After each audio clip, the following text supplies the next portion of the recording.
Tak ako píšeš, kreatínov je mnoho, poznáme monohydrát, HCl, malát, etylester, krealkalín, pyruvat a ďalšie. Vypichol by som dva najúčinnejšie, a to sú monohydrát a HCl, teda hydrochlorid. Monohydrát je najpoužívanejší a najpreskúmanejší. Výhodou je vysoká účinnosť, nízka cena a nevýhodou zase môže byť nadúvanie a žalúdočné problémy. Poznáme mikronizovaný kreatín a tzv. Creapure, to je nemecký patent, ktorý je ešte čistejšej forme a veľmi dobre vstrebateľný. HCl, teda hydrochlorid, je kreatín viazaný na kyselinu chlorovodíkovú. Jeho výhodou je lepšia rozpustnosť vo vode a menej tráviacich problémov, čiže menej problémov s nadúvaním. Ak si ho dáš aj na lačno, nehrozia ti hnačky, tak ako napríklad mne.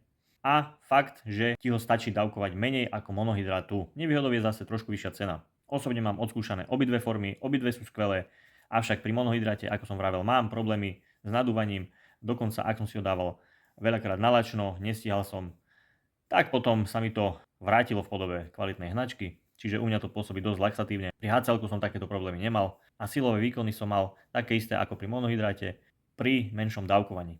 Čiže ak už si zvolíš akúkoľvek formu, neurobíš zle, hlavne záleží od toho, či ti robí monohydrát problémy alebo nie. Ostatné formy kreatínu by som asi neriešil. Mimochodom, čoskoro pribude na našom e-shope aj kreatín monohydrát v kapsulovej forme, čiže asi v najlepšej forme, aká je možná. Aspoň teda mne osobne to najviac vyhovuje, pretože tabletky sú väčšinou väčšie, majú ostré hrany. Mne to robí problémy pri zapíjaní. Prášok zase treba dávať do vody, pre mňa je to dosť nepraktické. A kapsule sa skvele zapíjajú a rýchlo rozpúšťajú v žalúdku, takže žiaden problém. Čiže kapsulový kreatín čoskoro u nás na e-shope. Díky za like a ak ťa podobný obsah zaujíma, hoď mi follow a kľudne sa pýtaj v komentoch, čo ťa zaujíma.